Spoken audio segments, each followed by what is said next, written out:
मेरी माँ रानी बेगम ने एक निहायत गरीब घराने में आंख खोली थी। वो कई बहन भाइयों में दरमियानी औलाद थी। पता नहीं ये गरीब खानदान अपने बच्चों के नाम ऐसे क्यों रख देते हैं। किसी का नाम रानी, किसी का नाम शहजादी, किसी का नाम अमीर अली, लेकिन रानी भी अपने नाम की तरह रानी ही थी। गोरी सफेद रंगत और बड़ी बड़ी आंखों वाली खूबसूरत सी बच्ची। बाल तो ऐसे रेशम थे जैसे रोजाना किसी इम्पोर्टेड शैम्पू से धोए जाते हों। हालांकि उसने जिंदगी में कभी शैम्पू नहीं देखा था। रानी को इस बात से कोई गर्ज नहीं थी कि उसके माँ बाप क्या करते हैं, उसके बहन भाई क्या कर रहे हैं, वो कहाँ रह रही है। वो बस अपनी ही दुनिया में मगन थी। यूं लगता था कि वो यहाँ किसी और के घर में रह रही है और उस घर वालों पर रानी की खिदमत फर्ज है। जब दिल चाहता जो पड़ा हुआ मिलता उठा कर खा लेती थी, जब दिल चाहता बहन भाइयों को पीट डालती थी, और जब दिल चाहता जिसने बहुत तवज्जो और प्रोटोकॉल के साथ उनकी बात सुनी और कुछ इलाज भी किया, बाहर गलियों में सैर सपाटे करने लगती, और जब दिल चाहता तभी घर वापस आती। अगर माँ बाप इस बात पर उसकी पिटाई करते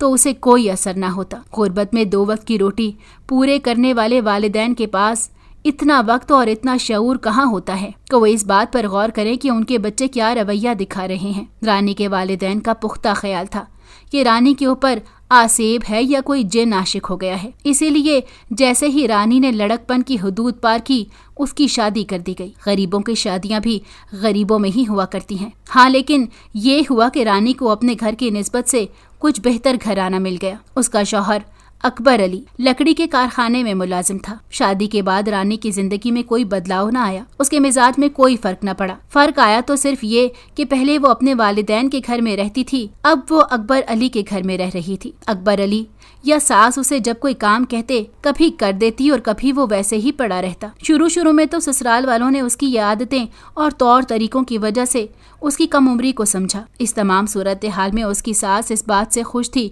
कि रानी मैके जाने का नाम नहीं लेती थी। फिर जब रानी के वालिदैन को किसी वजह से दूर दराज के शहर में मुंतकिल होना पड़ा, तब भी रानी उनको मिलने न गई, बल्कि वही रानी से मिलने के लिए आए। अजीब बेनियाजी वाली तबीयत थी रानी की। वालिदैन की तरह अब सास भी यही सोचने लगी थी कि कहीं रानी को कोई आसेब या असरात वगैरह तो नहीं। ये सोच आते ही वो रानी को दम दरूद और झाड़ फूंक के लिए मुख्तलिफ जगहों पर ले जाने लगी। रानी ने जाने से कभी इनकार न किया था। चंद माह बाद अकबर अली की खाला का इंतकाल हुआ तो ये सब वहाँ गए। फौतगी वाले घर में भी रानी का रवैया अलग ही था, जैसे उसे कुछ एहसास ना हो कि क्या माहौल है। वो अलग किसी कोने में बैठी रहती। वहाँ अकबर अली की माँ को यही मशवरे दिए गए कि वो अपनी बहू का रूहानी इलाज करवाए। बल्कि करीब एक दरबार से मुंसलिक करामतें यूं बताई गईं कि अकबर अली जो छुट्टी ना मिलने की वजह से वापस जाने को तैयार था, अब बीवी और माँ को लेकर दरबार की तरफ रवाना हुआ। रानी तो ये जानकर इस तरह खुश हो रही थी जैसे उसकी लॉटरी निकल आई हो। जूं जूं दरबार करीब आने लगा,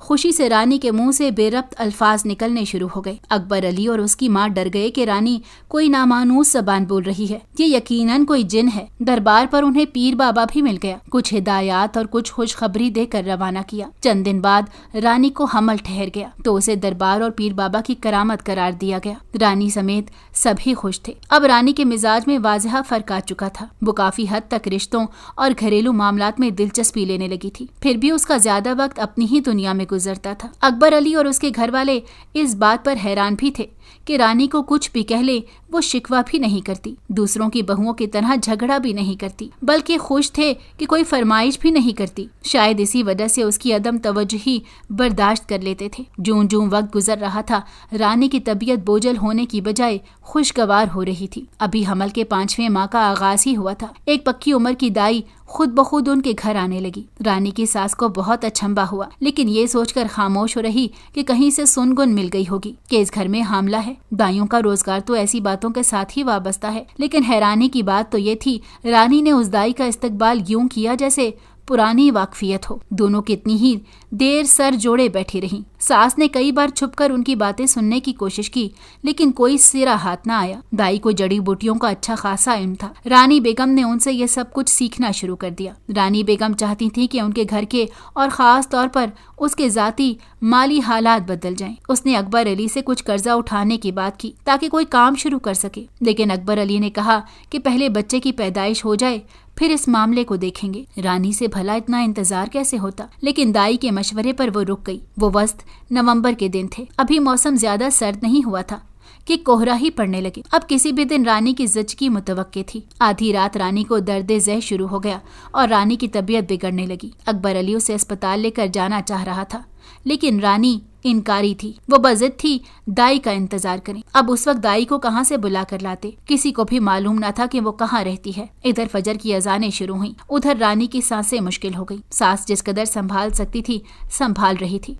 अब मामला हाथ से निकलता दिखाई दिया तो अकबर अली एम्बुलेंस मंगवाने का इंतजाम करने चला गया। जरा सी रोशनी फैलनी शुरू हुई तो दाई अपनी जड़ी बूटियों के थैले के साथ घर में दाखिल हुई। जल्दी से रानी के पास पहुंची, कुछ जड़ी बूटियों को आग दिखाई ताकि उनका धुआं कमरे में फैल जाए। कुछ को उसने पानी में डालकर आग पर चढ़ा दिया और कुछ का अर्क रानी को पिलाया। जल्द ही ज़िंदगी के मराहिल मुकम्मल हुए। अकबर अली एम्बुलेंस को घर लाया तो अल्लाह पाक की रहमत नाजिल हो चुकी थी। अकबर अली और रानी बेगम एक फूल सी बेटी के वालिदैन बन चुके थे। सब खुश थे।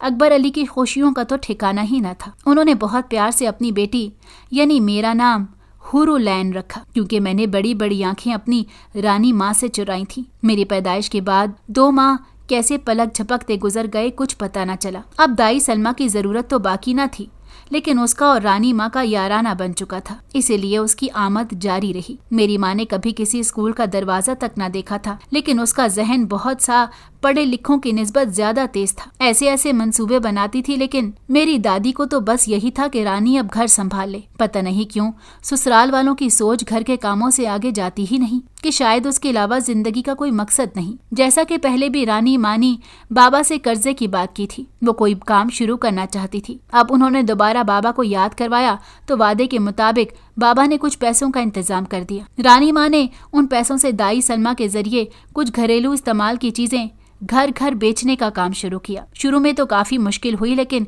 1 साल के बाद उस काम में बचत होना शुरू हो गई। जल्द ही रानी माँ ने बाबा को कर्जे की रकम वापस करना शुरू कर दी। बाबा को हैरत अंगेज खुशी हुई। अब रानी बाकायदा जड़ी बूटियों का इल्म सीखना शुरू कर चुकी थी, साथ ही अपने तौर में तजर्बात भी करने लगी। इस तरह उन्होंने स्किन के लिए कई तरह के पाउडर, कुछ दवाइयों के तौर पर सफूफ, कुछ अर्क और तेल तैयार कर लिए। तजर्बात करते करते उन्होंने 1-2 नुस्खे इतने अच्छे तैयार कर लिए थे जिनका औरतों को काफी फायदा होने लगा। उसके अलावा भी रानी माँ एक अजीब सा तजर्बा किया करती थी, जिसमें मुझे साथ बिठा लेती और कहती, धुएं को गौर से देखो, इसमें तुम्हें कौन सा रंग नजर आता है, और ये कि धुएं के अंदर तुम्हें कोई और चीज नजर आती है। साथ मुझ पर किसी चीज के छींटे भी मारती जिसकी बहुत प्यारी खुशबू थी। मुझे खुमार सा होने लगता। अभी तक तो मुझे कुछ भी नजर न आया था। मैं छोटी बच्ची थी, कभी ध्यान जमा पाती और कभी ध्यान भटक भी जाता। मैं 5 साल की हो चुकी थी। बाबा को मुझे स्कूल भेजने का शौक था, लेकिन रानी माँ ने साफ मना कर दिया कि ये अभी छोटी है, अगले साल दाखिल करवाएंगे। मैं कमजोर सी थी, अपनी उम्र से कम उम्र लगती थी, इसीलिए बाबा भी चुप कर गए। उसके बाद रानी माँ ने अपने तजर्बात में इजाफा कर दिया। अब वो दीवार की तरफ मुंह करके मोमबत्तियां रोशन करके बैठने लगी। उन्हीं दिनों काला पानी भी पीना शुरू कर दिया। मेरे पूछने पर बताया कि ये स्किन के लिए कहवा है, मैं खास तौर पर तैयार करती हूँ, ये सदा जवान रखता है। तुम बड़ी हो जाओगी तो तुमको भी दिया करूंगी और उसके अलावा भी बहुत कुछ दूंगी। ये कहकर वो अजीब सी पुरस्रार अंदाज में हंसने लगी। अब काफी औरतें रानी माँ के पास दवा लेने आने लगी। दाई सलमा खास तौर पर उनको घेर कर लाती जो अपना हमल गिराना चाहती थी। बाबा ने कर्ज भी वापस कर दिया और घर के हालात भी काफी बदल गए, लेकिन रानी माँ वैसे की वैसे जवान और खूबसूरत थी जैसे उस घर में ब्याह कराई थी। मैं 7 साल की होने वाली थी जब मुझे स्कूल में दाखिल करवाया गया। मुझे पढ़ने का कोई खास शौक न था, लेकिन मुझे स्कूल जाना अच्छा लगता था, शायद इसलिए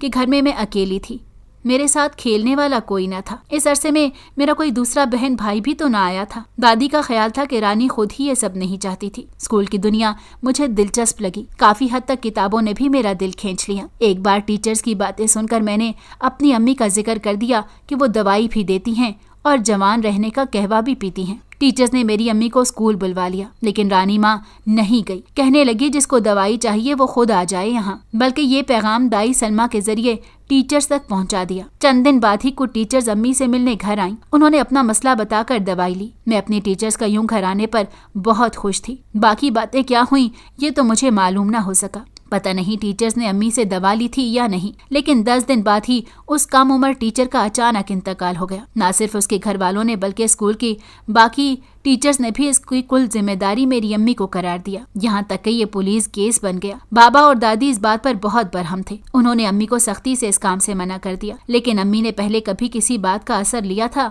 जो वो अब लेती। अम्मी ने सख्ती से मुझे इस बात से मना किया कि तुमने बिल्कुल किसी से अपनी टीचर का कोई जिक्र नहीं करना कि वो हमारे घर आई थी या नहीं आई। बल्कि अम्मी ने मुझे कुछ ऐसी बातें कही जिनसे मैं खौफजदा हो गई। इस मामले को लेकर पुलिस हमारे घर आई तो जरूर, लेकिन दादी और अम्मी ने पता नहीं क्या चक्कर चलाया कि ये बात यहीं खत्म हो गई। पुलिस को कोई सबूत नहीं मिला। वक्त अपनी उड़ान भरता रहा। अम्मी अपने काम को मजीद बढ़ाने के तरीके सोचती रही। बाबा से तो ज्यादा सोए रहते और दादी पता नहीं किस बात से खौफजदा रहा करती थी। मैं 12 साल की होने वाली थी और 5वीं जमात में आ चुकी थी। एक दिन बाबा सोए तो दोबारा नहीं उठे। हैरान परेशान रह गई और दादी हक्का बक्का रह गई। हमारे वहमो गुमान में भी नहीं था कि हमें ये दिन देखना पड़ेगा। वाहिद अम्मी ऐसी थी जिनका वही रवैया था कि उनके ऊपर किसी बात का असर नहीं होता था। बाबा की वफात भी उनके लिए एक रोजमर्रा का वाकया ही साबित हुई। बाद में दबे दबे अल्फाज में दादी ने बाबा की मौत का जिम्मेदार रानी अम्मी को करार दिया, लेकिन रानी अम्मी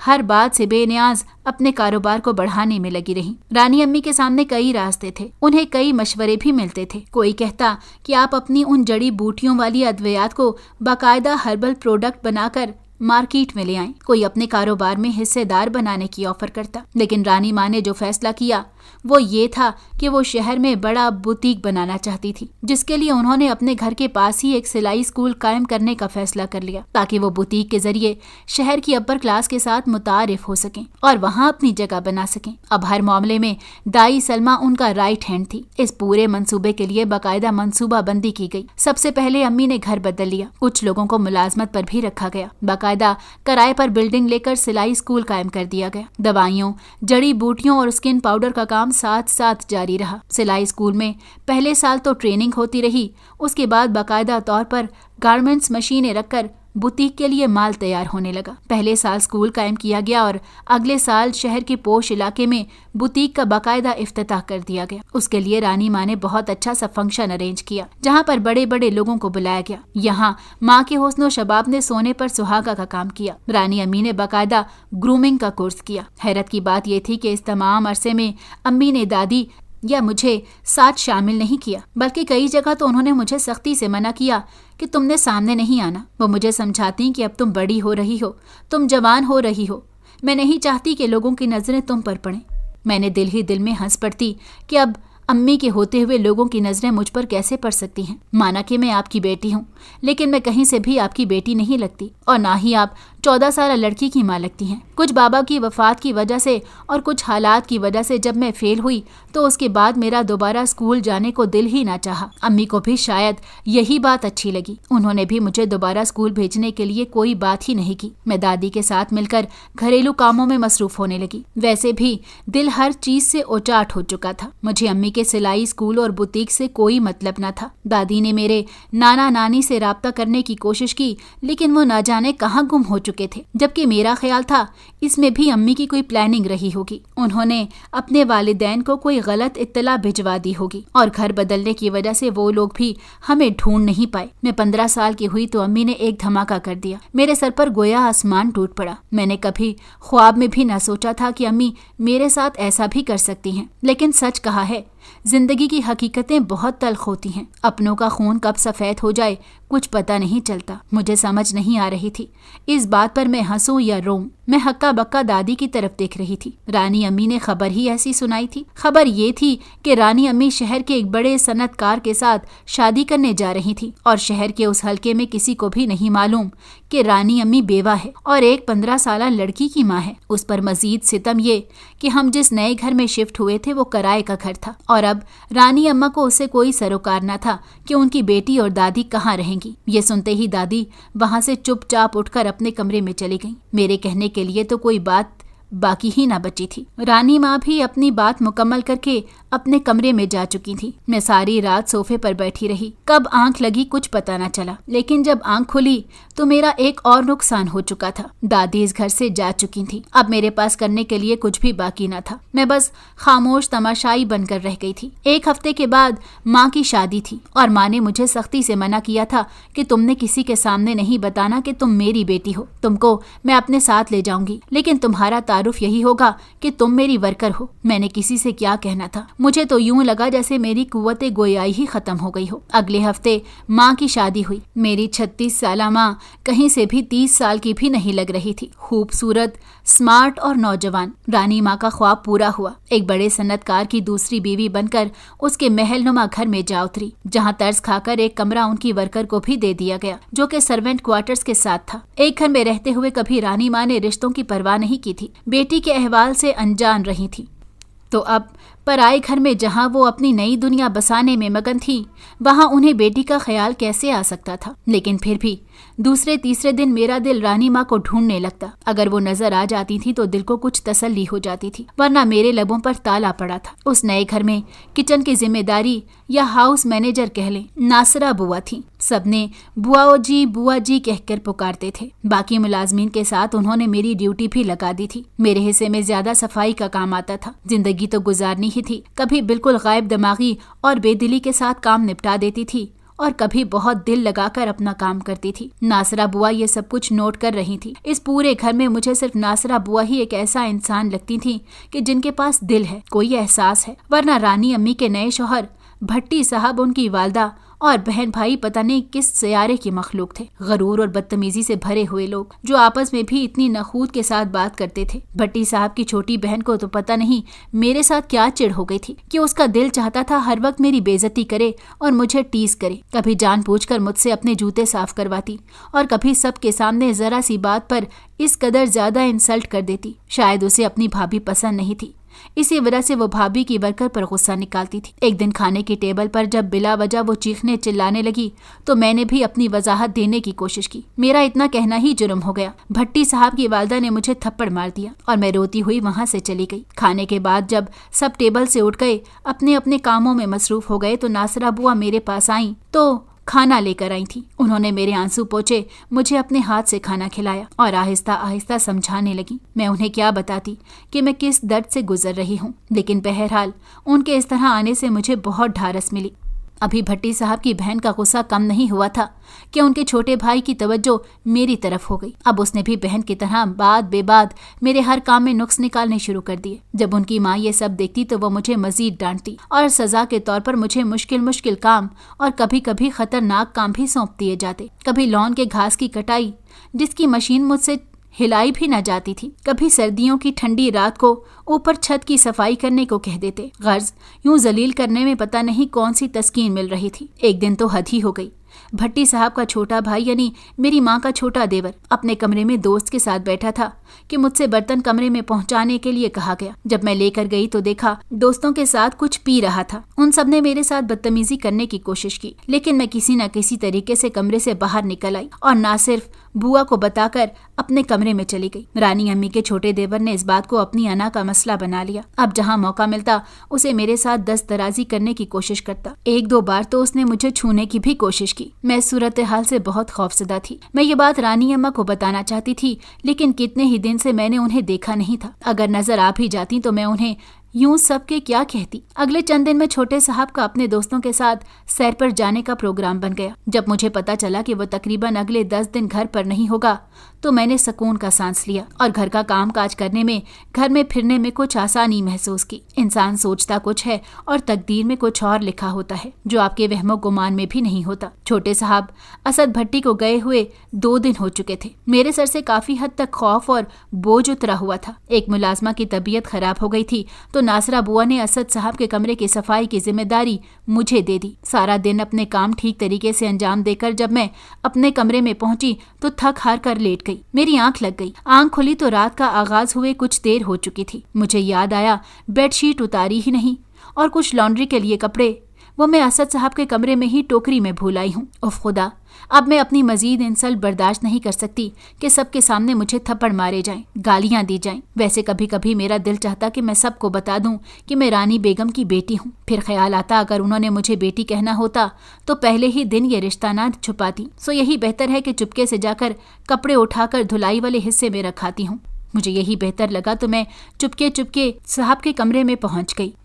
जैसे ही टोकरी में से कपड़ा निकालकर वापस पलटी तो मेरी ऊपर की सांस ऊपर और नीचे की नीचे रह गई। मेरे कदम पत्थर के बनकर रह गए। बाथरूम से छोटे साहब असद भट्टी बाहर निकल रहे थे। ये मेरी किस्मत की बदबख्ती थी कि वो पता नहीं किस वक्त वापस लौट आया था। मुझे चोरों के अंदाज में खड़ा देखकर असद की हंसी छूट गई और बहुत खबीस अंदाज में हंसने लगा। उसने दरवाजे को कुंडी लगाई और मुझ पर झपट पड़ा। बिस्तर पर गिराकर वो मेरी इज्जत लूटने के दर पे हो गया। मैंने चीखने की कोशिश की तो उसने सख्ती से मेरे मुंह पर अपना हाथ जमा दिया और दूसरे हाथ से मेरे कपड़े फाड़ने की कोशिश करने लगा। मैं मछली की तरह तड़प तड़प कर उसकी गिरफ्त से निकलने की कोशिश कर रही थी। साथ साथ वो मुझे थप्पड़ भी मार रहा था और मेरे गले पर काटने की कोशिश भी कर रहा था। मैं भी भरपूर मज़ाहमत कर रही थी। इसी अवस्था में मेरे हाथ में साइड टेबल पर बड़ा गुलदान आ गया। जब गुलदान हाथ में लिया तो अंदाजा हुआ कि यह किसी धात का बना हुआ है और कुछ वजनी भी है। मैंने अल्लाह का नाम लेकर वो गुलदान असद भट्टी के सर में दे मारा। वो कारगर साबित हुआ और वो अपना सर पकड़कर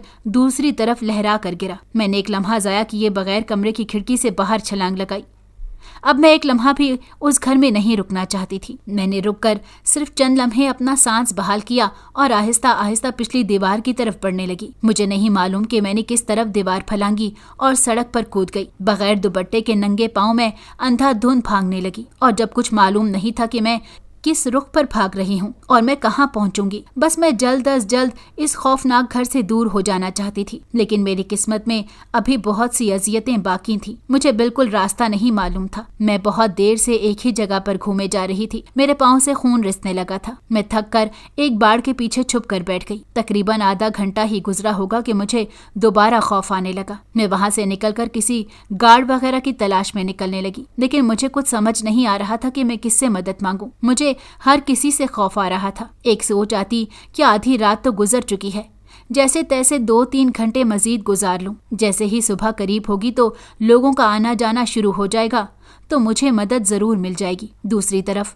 पकड़े जाने का खौफ भी मुझे टिक कर एक जगह बैठने नहीं दे रहा था। इसी कश्मकश में मजीद आधा घंटा गुजर गया। कभी दादी ने बचपन में जो दुआएं याद करवाई थी मैंने उन्हें पढ़ने की कोशिश की, लेकिन इस कदर खौफ में ना तो सब दुआएं याद आईं और जो याद आईं वो सही तरह अदा ही नहीं हो पा रही थी। दिल ही दिल में अल्लाह से मदद मांगते हुए मैं बाड़ के पीछे से निकल आई। छुपते छुपाते छुप छुप कर चलते हुए पौधों की आड़ लेते हुए अभी 2 गलियां क्रॉस की थीं कि तीसरी गली में अचानक एक गाड़ी मेरे करीब आकर रुकी। दरवाजा खोलकर जो सामने निकले वो चेहरा देखकर मैं अपने हवास खोने लगी। बेहोश होने से पहले जो चेहरा मेरी नजरों में रह गया वो असद भट्टी और चौकीदार बाबा का था। उसके बाद मुझे कोई होश न रहा। जब मुझे होश आया तो मैं एक ऐसे कमरे में बंद थी। उसमें सिर्फ एक चटाई थी। मुझे नहीं मालूम कि मैं कितनी देर बेहोश रही। अलबत्ता ये अंदाजा हो रहा था कि बाहर अभी दिन का कुछ हिस्सा बाकी है। मैंने खुद को किस्मत के धारे पर छोड़ दिया और वहीं लेटी रही। उठकर जाती भी तो कहाँ जाती। साथ एक छोटा सा बाथरूम था।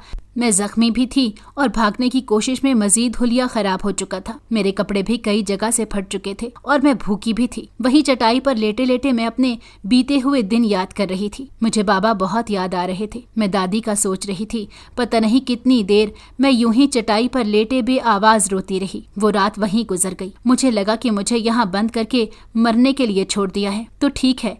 मैं भी मौत का इंतजार करने लगी। लेकिन मौत भी इतनी आसानी से कब आती है। अगला दिन सुबह किसी के कदमों की आवाज सुनाई दी, लेकिन मैं वैसे ही चटाई पर बेसुध पड़ी रही क्योंकि मैं बुखार में तप रही थी। अंदर आने वाली एक मुलाजमा थी जिसके हाथ में नाश्ता, दवाई और लिबास था। उसने मेरे जख्मों पर दवा लगाई और मुझे खाने के लिए भी गोली दी। मैंने बगैर किसी मज़ाहमत के आराम से नाश्ता किया और दवा खा ली। अस्पताल जितनी तो अब में मुझ में कोई हिम्मत ना थी, ना ही इस मुलाजमा ने इस बारे में कोई बात की। मुझे नाश्ता करवाने और दवा खिलाने के दौरान मेरी और उसकी कोई एक लफ्ज की भी बात ना हुई थी। मुलाजमा लिबास वापस ले गई तो मैं दोबारा चटाई पर लेट गई। शाम के खाने के साथ वो दोबारा कपड़ों का जोड़ा लेकर आई। उस वक्त मेरी तबीयत कुछ संभल चुकी थी। मैंने लिबास तब्दील कर लिया। अब मुझे ऊपर लेने के लिए भी एक खेस दे दिया गया था। अगले 2 दिन ऐसे ही गुजरे कि सुबह शाम खाने को मिल जाता ना मैंने मुलाजमा से कोई बात करने की कोशिश की, ना मुलाजमा ने मुझसे कोई लफ्ज कहा। तीसरे दिन मुझे फिर लिबास तब्दील करवाया गया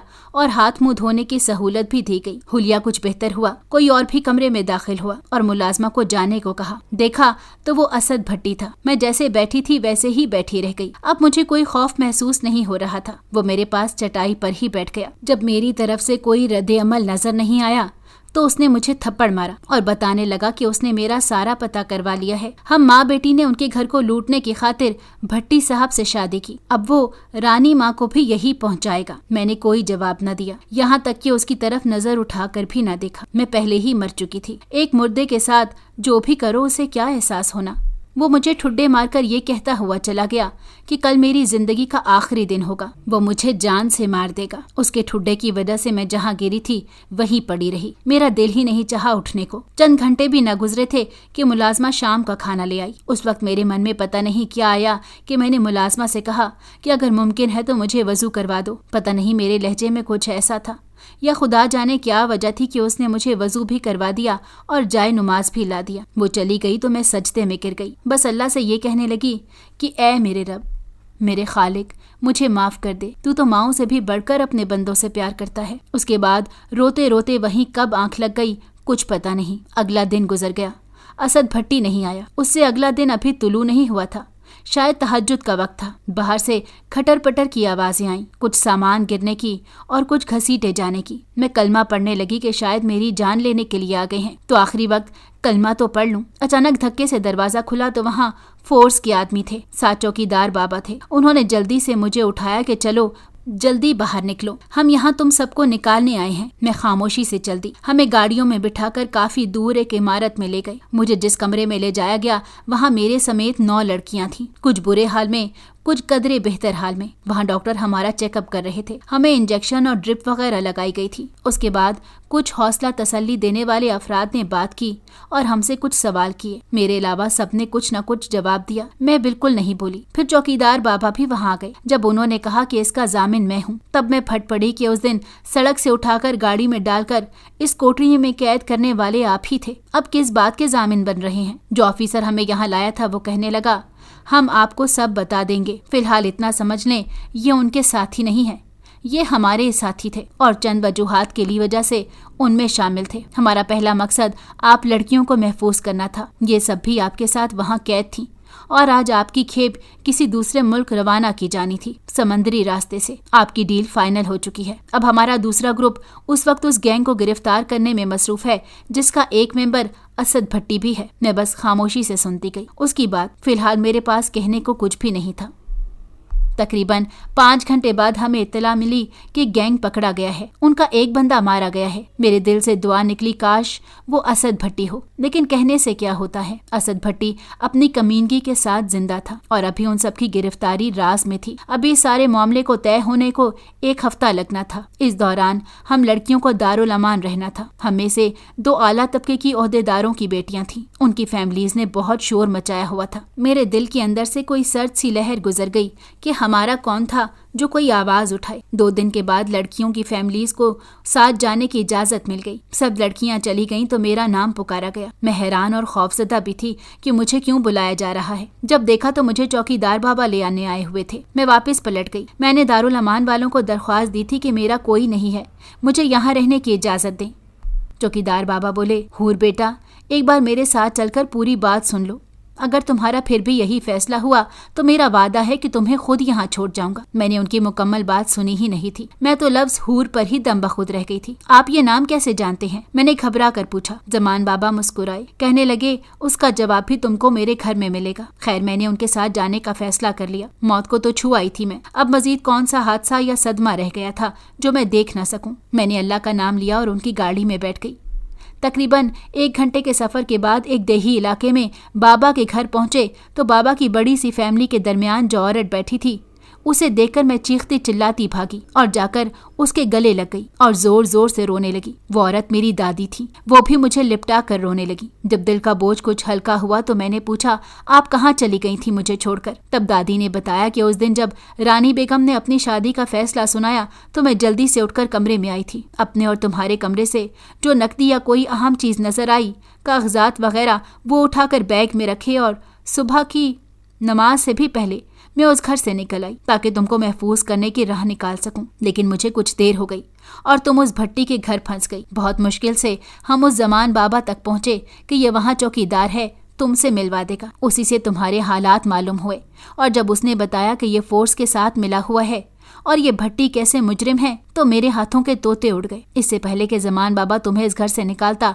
असद भट्टी ने तुम्हें इस कोठरी में पहुंचा दिया। जमान बाबा इसीलिए उसके साथ था, 1 मिनट भी अकेला नहीं छोड़ा कि वो जगह देख लें जहां तुम लड़कियों को रखा गया है। ये सब जमान बाबा की वजह से ही मुमकिन हो सका मेरी बच्ची। ये कहकर दादी एक बार फिर रोने लगी। तुम मेरे अकबर अली की निशानी हो, मैं तुम्हें ऐसे कैसे छोड़ सकती थी? जमान बाबा का एक दोस्त मेरा भाई बना हुआ था। मैं उस दिन सीधी उसके पास गई थी। पहले उसे ढूंढने में कुछ वक्त लग गया। अब जमान बाबा पूछ रहे थे कि रानी बेगम के बारे में आपका क्या फैसला है। दादी ने तो साफ कह दिया कि जो भी है हूर कहे। हूर ने चंद लम्हे सोचा, फिर कहा कि अगर वो किसी तरह जुल्म में मुलविस हैं तो जो कानून कहता है वो करें। अगर वो मुलविस नहीं है तो फिर वो जाना चाहती हैं, उन्हें जाने दें। हमारा उन्हें बिल्कुल मत बताएं कि हम कहाँ हैं, हम उनके साथ नहीं रहना चाहते। दादी ने हूर को अपने साथ लिपटा लिया और कहने लगी, मेरी बच्ची, मेरे दिल में यही बात थी, लेकिन मैं अपनी जबान से माँ बेटी को अलग नहीं करना चाहती थी। माँ बेटी पहले कब एक साथ थी? हूर ने कर्ब से सोचा। जमान बाबा ने खाने के लिए शोर मचा दिया। इतने खूबसूरत मनाजिर में बैठकर सबने इकट्ठे खाना खाया। न जाने कितने सालों के बाद उनके दिलों ने सुकून महसूस किया। जमान बाबा मजाक से कहने लगे, चलो तुम्हें दारुल अमान भी छोड़ना है अभी। साथ मेरी नकलें उतारने लगे तो सब हंस पड़े।